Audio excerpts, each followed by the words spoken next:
Hi there, very good morning. Welcome back to ET Now. You're watching Market Cafe with me, Kanishka Sarkar and Srishti Sharma. Over the next 1 hour, we'll talk about all the global and domestic cues that you must watch out for and also tell you about the stocks that you need to keep on your radar today. But let's get started with an eye on the globe and see how the Wall Street fared overnight. And it was a negative day coming in for the US markets. Now, all of the US stocks, they did end in the red as the street trimmed exposure to big tech and AI-related names. Now, in terms of regular trading, the S&P 500 that slipped about 0.3%, while the tech-heavy Nasdaq Composite that fell about 0.5% in trade yesterday. The Dow Jones Industrial Average that also dropped nearly 250 points or about 0.5%. Now, this pressure came from some of this year's biggest winners. Nvidia, for instance, fell about more than 1%. Palantir slid about 2.5%. Oracle also lost more than 1%. And Tesla, that tumbled over 3% in trade yesterday. In fact, market participants are now remaining watchful or wary of the stretched valuations in the artificial intelligence plays. In fact, analysts have also said that the street is increasingly concerned about overbuilding in the AI space. Material stocks, they also weighed on the sentiment yesterday. Precious metals miner Newmont, that sank nearly 6% after silver futures posted their worst session since 2021. So yes, that's about the US market. And looking ahead, traders will focus on fresh home price data that is due later today, followed by the release of Federal Reserve's December meeting minutes in the afternoon, which could furthermore offer more insight into the central bank's policy outlook going forward. And finally, just a reminder here that US markets will be closed on Thursday due to New Year's Day. So yes, that's about the US markets, Srishti. But how are things looking on the crude front? Quite interesting, Kanishka, because it's not just the crude within the commodity basket, but a whole host of other commodities, especially the precious metals that we're seeing to be having very big moves, and there the action was quite amazing. Firstly, let's start with the natural gas prices, because natural gas as of now is seen to be holding in a bit of a rebound is what we are getting to see after storage decline, wherein the US natural gas futures actually rose towards 4 million British thermal units. That's the mark that we are getting to see over there. But interesting moves in the precious metal side, especially look at the move in gold, because just yesterday there was almost a 4% drop that we have seen on the gold prices. For now, at the start of the morning, we are seeing it to be holding a bit steady at around $4,346 per ounce mark. Other than that, we'll talk in detail with respect to silver prices, because there we have seen quite a massive move. But along with that, with respect to the crude oil prices, even crude oil prices did jump almost 2% on an intraday basis.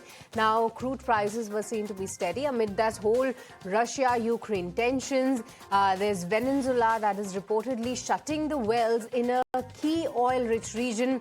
And along with that, it's Saudi airstrikes in Yemen and Iran's full-scale war comments. These are some of the factors that are definitely helping the crude oil move. And as of now, Brent oil is around that $61.25 per barrel mark. So that's about the crude oil prices. But silver specifically, silver steadied after its biggest one-day drop in more than 5 years. Now, as trader booked the profit following a powerful year-end rally, its futures had logged their worst day since 2021, tumbling nearly 9% after hitting a record $80 an ounce. Now, from peak to through, the prices have slid 15% in a historic intraday reversal, and gold, however, remained little changed after tumbling the most in 2 months. Now, silver is still about like 140% higher this particular year itself. All right, so that's about the rally in the precious metal space. But now let's get you some top stories that we're tracking on the global front. Let's get started with the biggest story of the day. Well, peace hopes around Ukraine, they've taken a hit after Russia accused Ukraine of attempting to attack a residence of President Vladimir Putin, a claim that Kyiv has denied as fabricated. Now, Trump said that he was angered after Putin told him of the alleged incident, even as Washington insists that a peace deal could still be closed despite unresolved territorial disputes. Let's take a look at his comments first. President Putin told me about early in the morning. He said he was attacked. That's no good. It's no good. Russian officials don't forget, the Tomahawks. I stopped the Tomahawks. I didn't want that. Because we're talking about, it's a delicate period of time. But this is not the right time. It's one thing to be offensive, because they're offensive. It's another thing to attack his house. It's not the right time to do any of that. All right, and Israeli Prime Minister Benjamin Netanyahu praised the US President Donald Trump after their meeting in Florida, saying Israel has never had a friend in the White House like President Trump. Now, the two leaders discussed the second phase of the Gaza peace plan and broader bilateral ties during talks at Mar-a-Lago. Listen into that as well. We've never had a friend like President Trump in the White House. It's not even close. And I think you can judge that by not merely by the frequency of our meetings, but by the content and the intensity. I think Israel is very blessed to have President Trump leading the United States, and I'll say leading the free world. All right, then moving on, US President Donald Trump has warned Iran of fresh military action if it rebuilds ballistic missile stockpiles or revives its nuclear program. Speaking alongside Netanyahu, Trump said that he would back Israeli strikes if Iran pushes ahead, while urging Tehran to negotiate instead. These comments come amid rising tensions between Iran and Israel and renewed focus on regional security.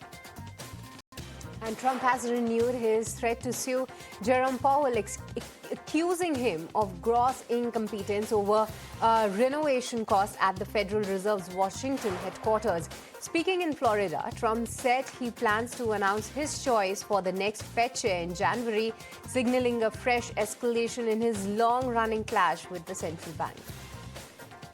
All right, moving on from Fed, Nvidia has bought Intel shares that are worth $5 billion. This is as part of a deal that was announced in September. Now, the investment was announced when Intel was facing slowing growth and mounting competition.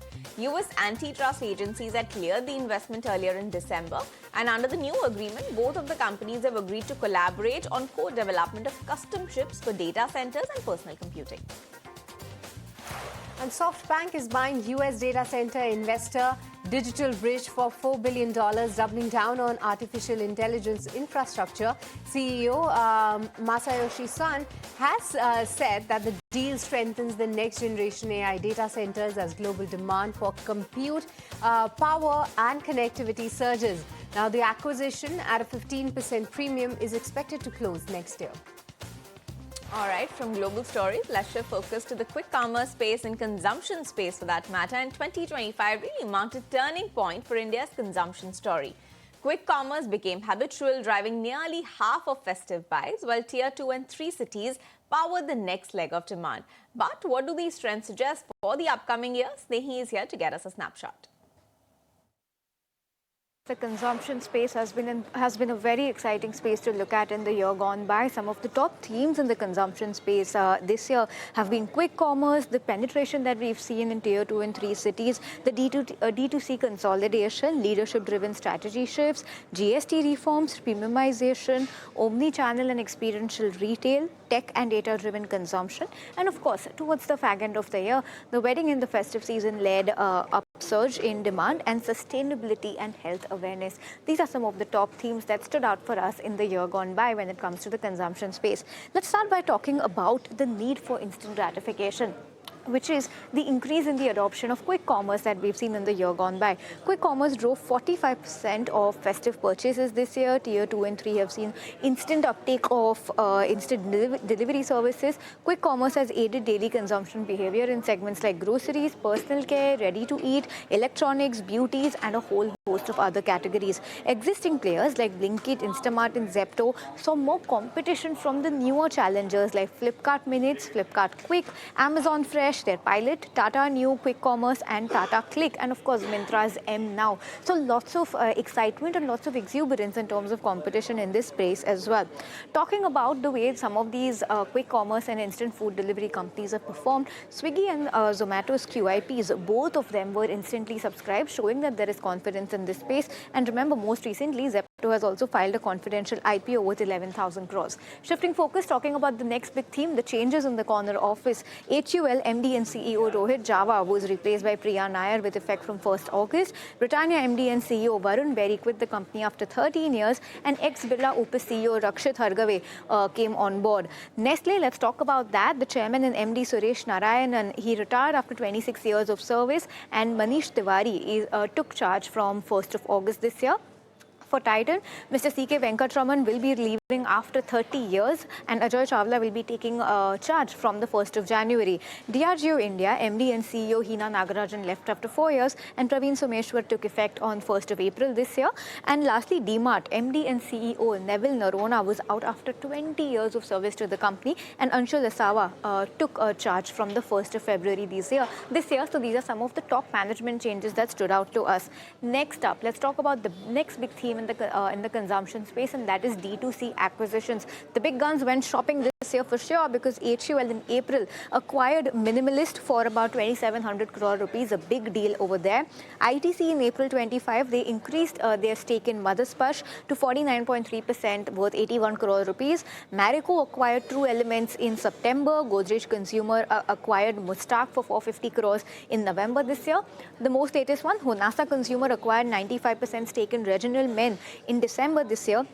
And Reliance Consumer, over the course of 2025, as their playbook has been, acquired stake in SIL, Lotus Chocolate Company, Udhyam Agro Foods, as well as Velvet, and Rasna, the unlisted player, acquired Jumpin in May of this year.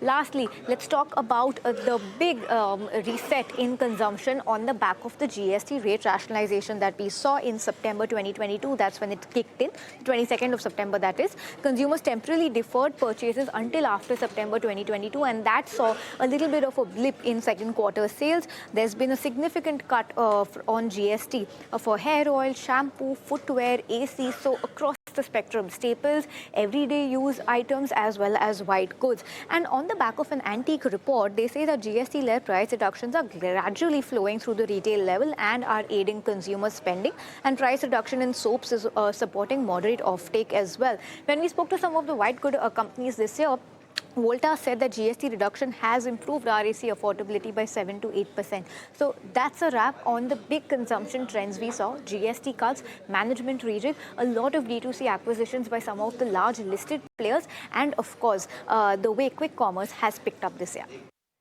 All right, thank you so much, Snehi, for getting us all those details. But for this, viewers, it's time now to slip into a very short break. Don't go anywhere. As we come right back, we will be taking you through all the stocks that you should be watching out for in today's trading session.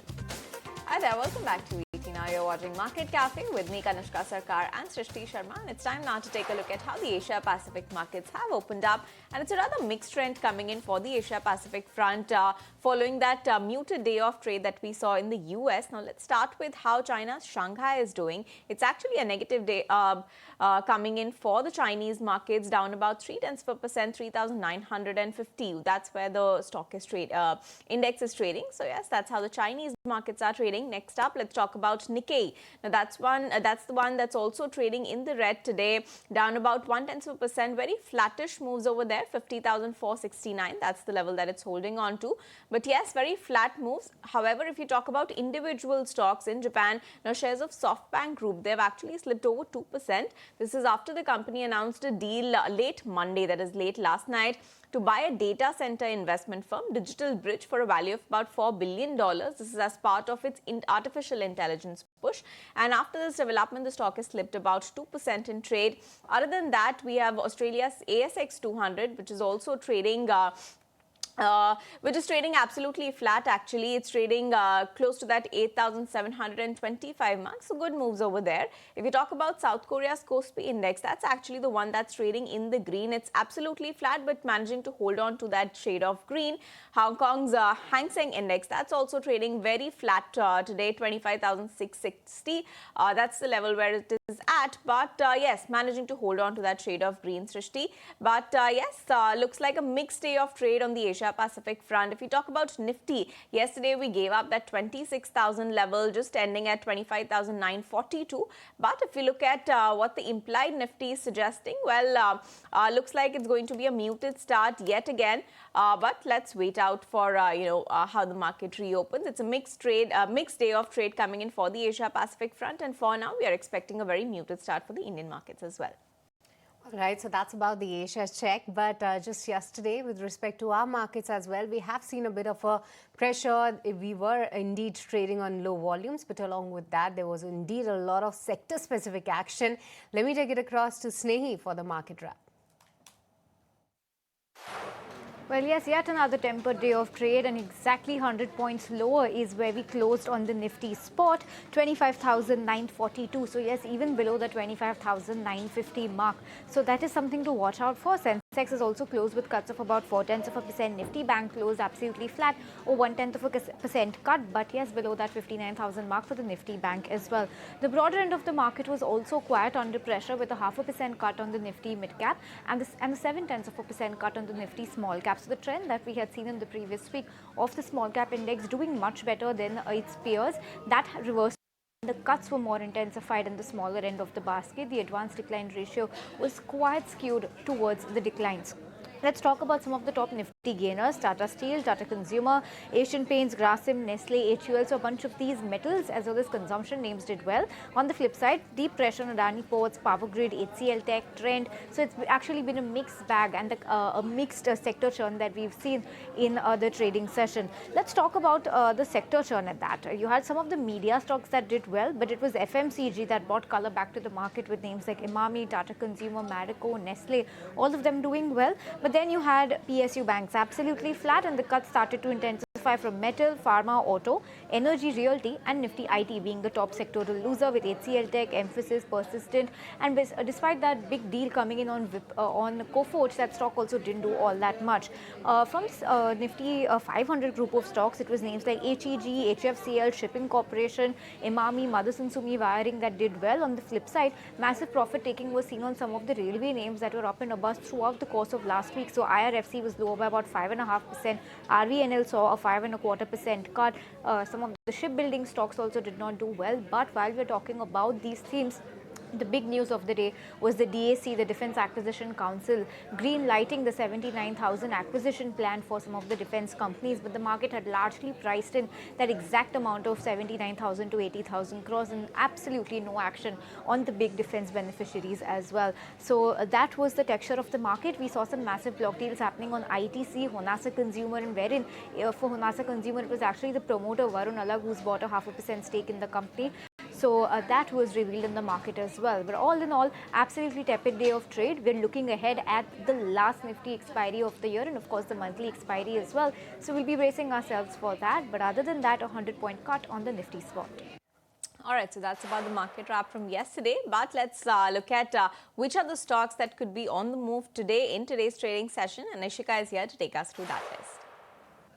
Right, so here are some of the stocks that can be in spotlight today. We first have Bharat Electronics Limited. Now, it has secured additional defense orders worth 569 crores since its last disclosure on December 12th. And this is in terms of radars, communication systems, defense equipment, etc. Next up, we also have RVNL in news. It has received an order worth 201 crores from East Coast Railway, and it has emerged as the lowest bidder for this project, right? We also have Cupid in news. Now, the board has approved setting up a new FMCG manufacturing plant in KSA, that is in Saudi Arabia, and this will support expansion as well as market penetration in GCC region. We also have Lloyd Engineering Works in news on a positive note. Now, the company has announced a strategic merger between Lloyd's Infrastructure, Metal Fab and Techno Industries to create a unified engineering as well as infrastructure behemoth, right? Now, the board has approved the merger of these three strategic entities into Lloyd Engineering Works,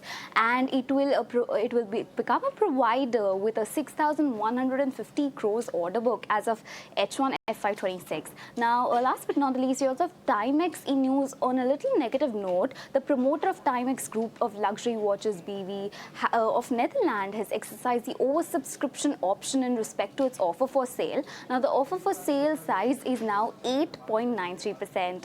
Back to you.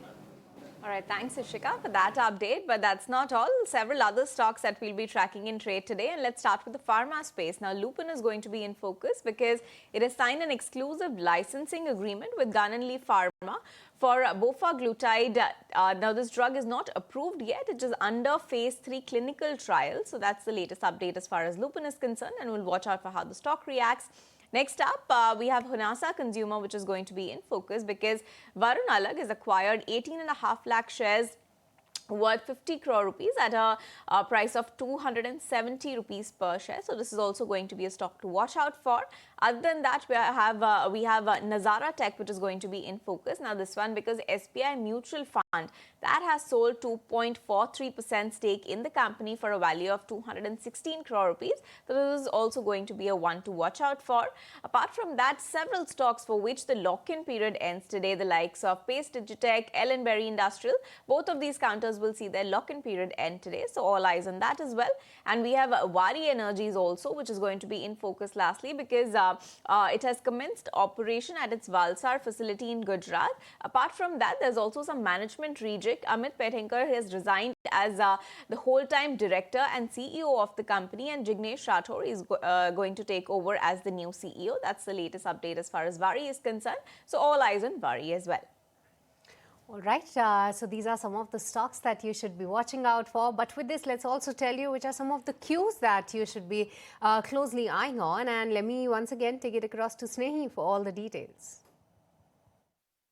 Well, yes, we're at the fag end of the calendar year. It's a time of the year where a lot of people are vacationing, lots of people are on holidays, and the volumes are largely drying up. Not much happening in the markets, and in fact, not much happening in terms of cues to watch out for as well. It's going to be the monthly Nifty expiry, and yes, of course, the last Nifty expiry of the calendar year 2025. So watch out for that.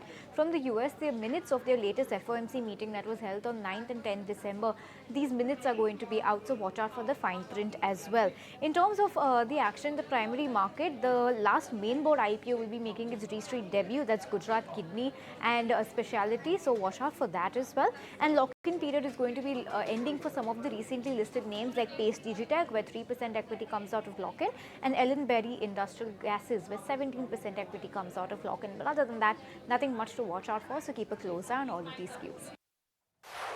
Alright, so those are some of the cues that we need to keep an eye out for in today's trading session. But with that, time now for a very quick break. We'll be right On ET Now. And now let's put the spotlight on the quick commerce plays, because quick commerce has moved from convenience to a daily habit. Now, Zepto says that Indians have opened their apps 346 crore times in 2025, with shoppers saving big and some users placing truly jaw-dropping orders. Now, Zepto's year-end wrap shows just how deeply quick commerce is embedded in the everyday lifestyle. We have Charu with more details on that. The quick commerce platform Zepto has come out with its 2025 annual trends report. Now, this report sort of puts forth all the trends that Zepto was really forward in and all of its other little achievements throughout the year. One major thing that Zepto has communicated to the consumers via the report is that it started out as a platform to benefit the consumers during the pandemic era, but has now bloomed into a very important essential app or a service in the mobile phones of the consumers. Apart from this, the app has also seen over 340 crore app opens and has also achieved the minimum delivery time of 48 seconds. Apart from this, there are other statistics that have been shared by the quick commerce platform via its report. For example, that its delivery partners in a consolidated way have traveled over 24 crore kilometers to deliver the orders placed on the platform. Apart from this, consumers in total have saved up over 17,000 crore rupees due to the benefits that were available on the platform. Apart from this, the report also shed light on some of the important customers of the platform. For example, a Mumbai-based user who made purchases worth rupees 1,80,000 and even more than that during the year 2025. Whereas there was another user who received deliveries that exceeded over 5,000 in numbers. Alright, thanks Charu for that update. So that's all about the quick commerce space. But now, how has the travel bug bitten Indians this holiday season? Make My Trip report on year-end bookings have shed light on how Indians are traveling at the end of this year. Now, Thailand, that has emerged as the most booked international destination for Indian travelers this year, followed by UAE, Vietnam and Cambodia, Singapore and Indonesia as well. Now, as per MMT, easy visa processes, strong flight connectivity and competitive travel costs are all driving demand for these destinations. Domestically, Goa tops the charts for Indian travellers this year as well, followed by Jaipur, Udaipur and Manali. Jaisalmer, Munnar, Darjeeling, Ooty, Mussoorie and Mysore, these are also some of the favoured domestic destinations for Indians. Now, another significant trend that we've spotted is that the preference for better quality stays. There's rise in hotel and homestay bookings priced between 5,000 and 7,500 rupees per night. That has seen a significant rise. While this does indicate that travellers are now prioritizing upgraded amenities, comfort and overall experience over budget stays. While leisure travel was most sought after this holiday season, its share dipped narrowly. In 2025, leisure travel accounts for about 75.5% of bookings, which is 1.8% lesser than last year. Meanwhile, spiritual travel, that has also seen a significant uptick, a slight uptick of sorts this year. Now, 24.8% bookings have been registered to spiritual destinations, reflecting how Indians are using New Year break for faith-driven journeys. All right, but moving on to another story then, and at the AI Impact Summit, METI Sekhi S. Krishnan said India is pushing ahead on AI with strong global collaboration.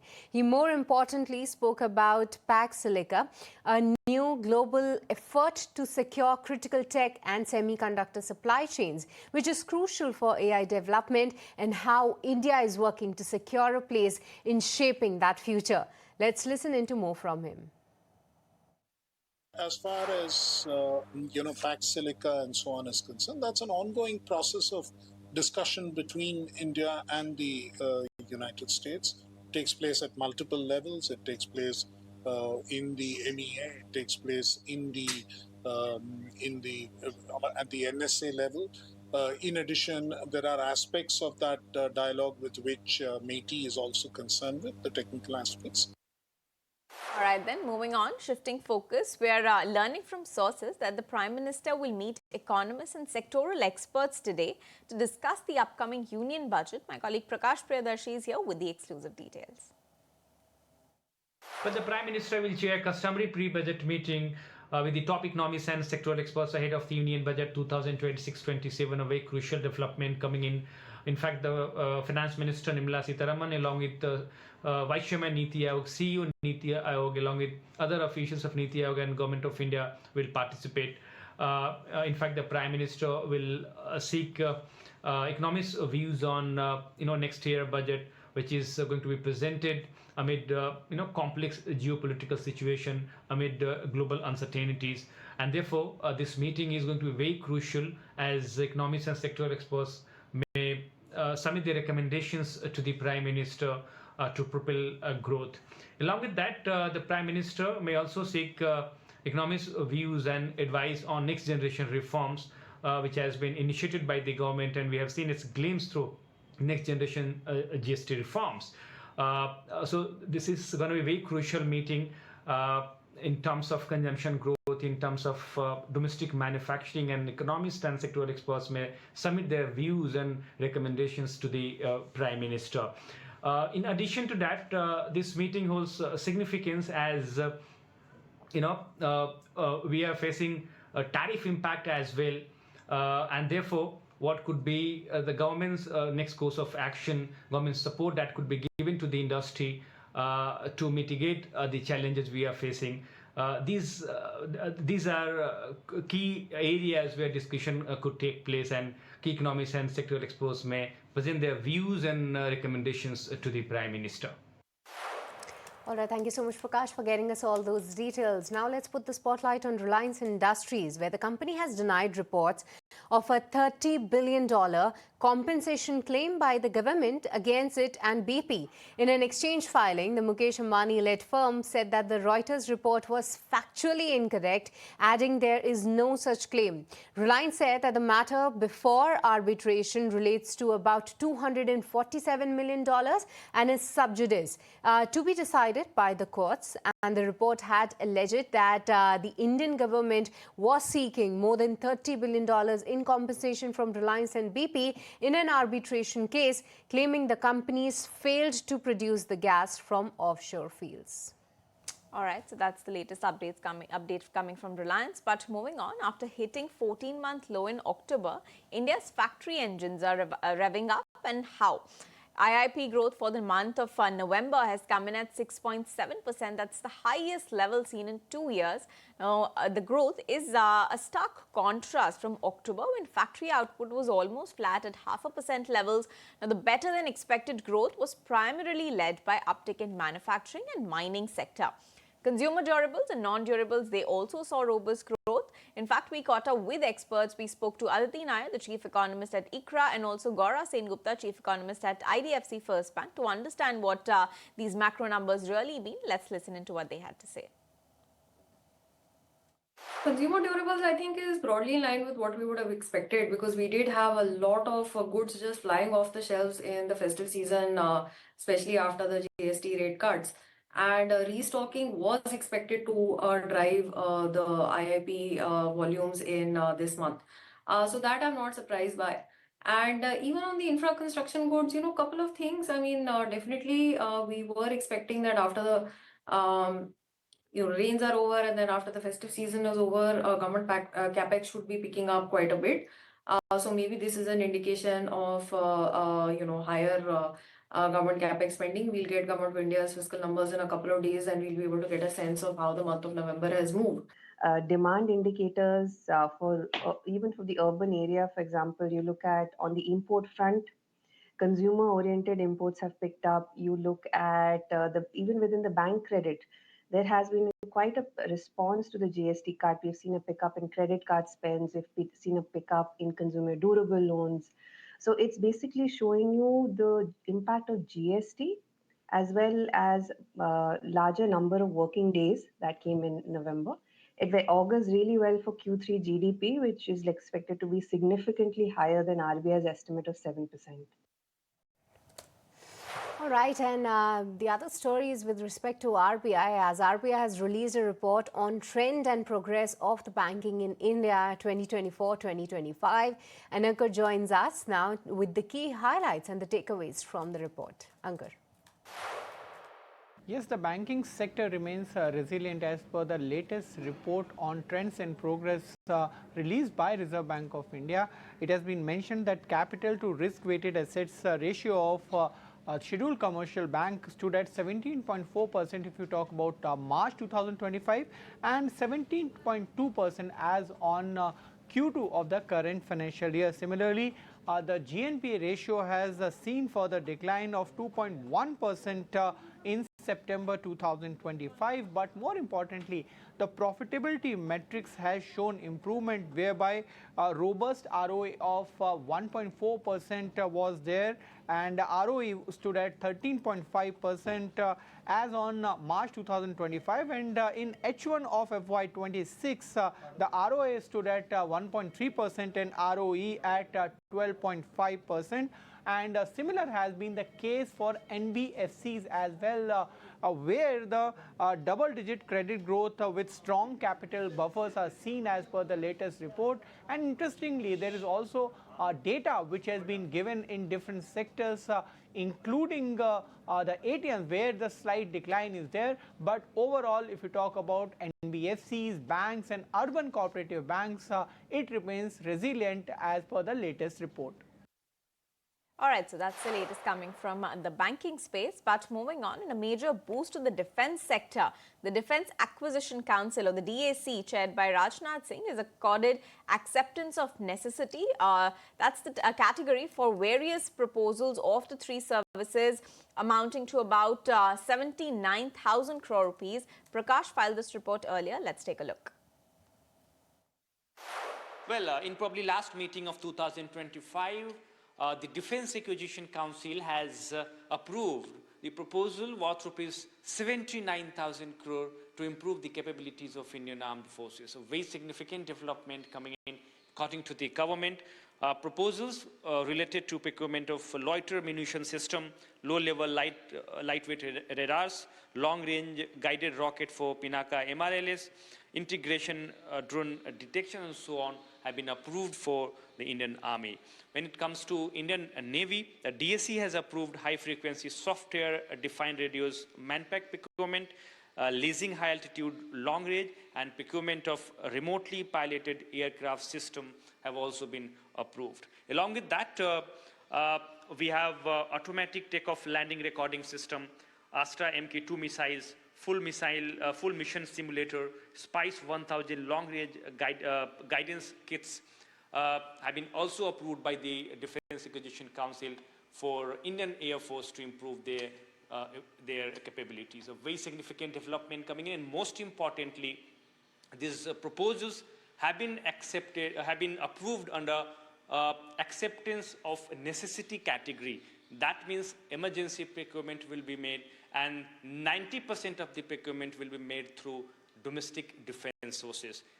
That clearly means that the domestic defense manufacturing companies are going to get big proposals, big orders going forward. It's a very significant development coming in, and the government is moving ahead with a clear vision to become self-reliance in defense sector, and therefore DSC has approved yet another proposal of rupees 79,000 crore to acquire various weapons and equipments to improve capabilities of Indian Armed Forces. All right, let's move on to another story, and we caught up with Harshit Kaparia, Vice President of Elara Securities, to understand what this means for the defense stocks. Listen in. So definitely it will boost the order inflow potential for some of the companies which you already mentioned, some of the even private sector companies who are expected to get this order. But this is just a proposal which has been accepted. It generally takes around 18 months to 2 years for proposal to convert into order inflow for most of the names which will be getting the orders. But yes, you have both private as well as public sector will be beneficiary for this 79,000 crores. So for the short-term part of it, I think there's already been an emergency procurement segment 5 which has been ordered out. Some are also right now under ordering stage where the proposal was 40,000 crores. So this is over and above that 79,000 crores which they have approved. So that's how we look at it. All right, so that's the latest on defense, but let's move on and tell you some of the latest news updates that we have trickling in. And 4 people have died and 9 others were injured after a BEST bus was involved in a serious accident near Bhandup railway station in Mumbai on Monday night. Preliminary details indicate that a bus belonging to the BEST undertaking collided with pedestrians while it was reversing. And Indigo has issued a travel advisory warning of dense fog across several airports in northern India during late night and early morning hours. The airline says reduced visibility could impact the flight operations, leading to possible delays. Moving on, the Mahayuti Alliance has finalized its seat-sharing formula for the Mumbai Municipal Corporation elections. Under the agreement, the BJP will contest 137 seats, while the Shiv Sena will fight 90 seats, and candidates from both sides are set to file their nomination papers today. All right, but with this, viewers, it's now time once again to slip into a very short break. Don't go anywhere. We'll be right back on the other side. Small and mid-sized enterprises listing on the bourses this time around, but with extreme moves, with big winners on one hand and steep losses on the other, losers on the other. Should investors stay away from this space? Ravinder is here to take us through the data.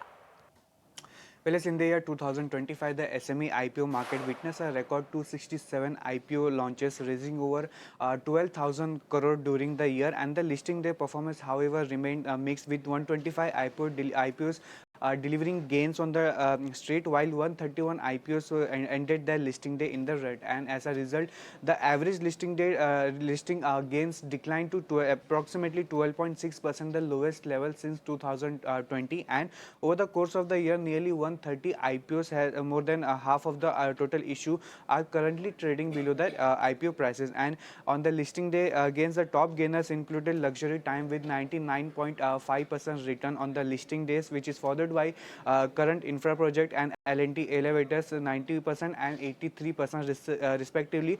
And in the contrast, the biggest listing day losers were Arunaya Organics, with which was down by approximately more than 45% on the listing day, and SSMD Agrotech with 36.7% loss on the listing days. Now you might be thinking that the earlier SME IPOs used to give more than 150 to 200% return on a listing day, but in 2025 not a single SME IPOs has given a more than 100% return because of the SEBI rules. And Looking at the full year performance in 2025, Anodita Medicare emerged as a top gainer, surging 527%, which is followed by Tunkup Engineers with 405%. And on the downside, the worst performers of the year were Valencia India, which is down 82% from the listing days to till now, and which is followed by Studio LSD and Siddi Cotspin. And the weaker return in the SME IPO segment was driven by the several factors like regulatory changes and tighter scrutiny by the SEBI and stock exchange, curbed speculative trading actively, and additionally, measures such as listing price caps and stricter eligibility norms made quick listing gains more difficult. And at the same time, weak small cap market sentiment in 2025 amid global uncertainty and foreign outflow further weight on the SME IPO performance in 2025. All right, thanks, Rabinder, for that update. But let's move on and talk about the defense sector yet again. While that 79,000 crore rupees worth of proposals have been cleared by the DAC, let's take a look at what brokerages are making of these proposals. Well, it's definitely a boost for FY26. They're seeing order visibility, and they've also mentioned, let's start with what Motilal Oswal has to say. It has pointed out that FY26, that is in the year to date, approvals have neared 3.3 lakh crore rupees. That's actually double the budget, and these approvals span across missiles, munitions, air defense, surveillance, and also broad-based modernization across Army, Navy, and Air Force. Now, what this is going to do is that acceptance of necessity, that is AONs, that the de-risk will take place, and the order inflows will fasten over the next 2 to 4 years once these clearances are in. So the transition time is going to reduce. Motilal Oswal maintains a positive stance on HAL, Bharat Dynamics, BEL, Astra Micro. However, it's a neutral rating that has been maintained on Zentech. So that's the word coming from Motilal Oswal. But if we talk about Goldman Sachs, they've also come out with the report, and yet again they've highlighted that the steep trajectory of AONs that implies ordering will accelerate going forward. The key beneficiaries will include the likes of Solar Industries, BEL, Bharat Dynamics, and it also sees trickle-down benefits for Astra Micro, Data Patterns, and such companies. And lastly, we have Antique, which has come out with the report, and it says that the DAC approvals, they are aimed at reducing the timeline between AONs and the contract awarding, as we highlighted earlier. Now, it is also pointed out that domestic procurement share, that is up from 54% in FY19 to 92% in FY25.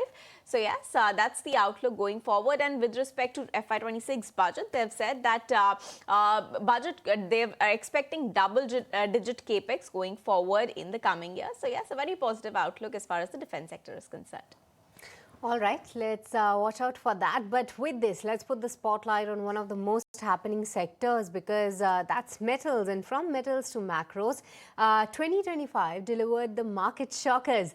Silver surged 150%, gold jumped 70%, while oil slid 18%.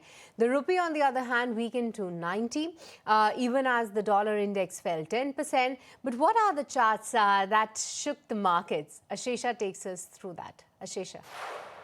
Well, yes, we are at the fag end of this calendar year, so we decided to take stock of 10 charts that shook the markets in calendar year 2025. And at the top of this list clearly has to be silver. Look at the kind of moves that we have seen on a year-to-date basis. The white metal is up a solid 160%. Silver began the year at about $30 per ounce. It is currently trading at $77 per ounce, up a solid 160% on a year-to-date basis. It's not just silver. Let's also talk about gold, because that too has seen a very solid rally. It is up 70% on a year-to-date basis. Although we have seen these precious metals cool off a tad bit over the last few hours, but despite that, gold is up a solid 70%. It started the year at about $2,650 per ounce, and it is currently trading near that $4,500 per ounce in the global market. Now remember, safe haven demand, which continues to surge in the global market. But apart from that, central bank buying and geopolitical tensions are some of the other reasons which led to this kind of surge in the precious metals market. Oil, on the flip side, has declined nearly 18% from about $76 per barrel at the start of the year. Now it is trading near that $58, $60, $62 per barrel mark. OPEC Plus decisions to hike output in this calendar year has led to this kind of downtick in the oil market globally. Copper from the industrial metals pack has been the best performer. It has risen nearly 40% YTD, started the year at about $8,800 per ton, currently trading above that $12,000 per ton. And as I mentioned, this is the best industrial metal that we have seen in this calendar year, and this is on account of increasing use cases of copper, the likes of electric vehicles, data center, and several other use cases that are now emerging.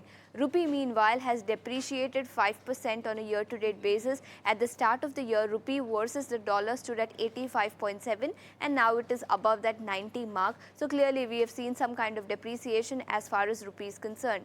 Dollar index, meanwhile, has declined by 10%. It started the year at about 110 odd levels, currently at 98. So clearly, dollar versus other currencies has depreciated, although as compared to rupee, dollar has appreciated on a year-to-date basis as much as 5%.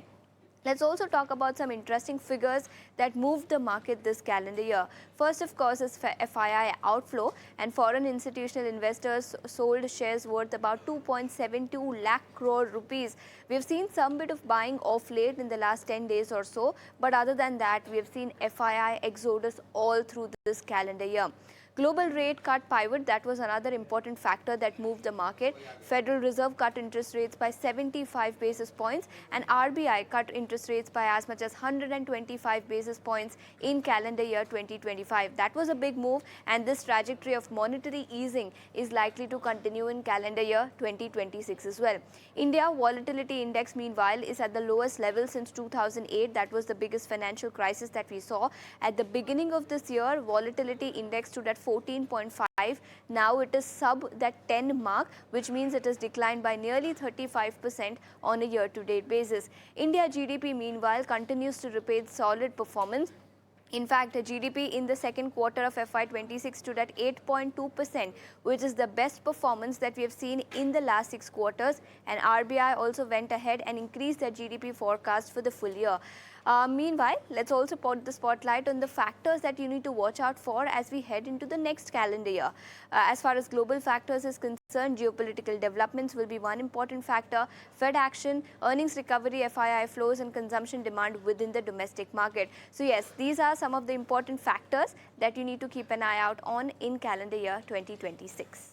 All right, so that's all about that we need to keep an eye out for in calendar year 2026. But with that, completely timed out in this edition of Market Cafe, Srishti and I will take your leave. Don't go anywhere. The market is coming up next.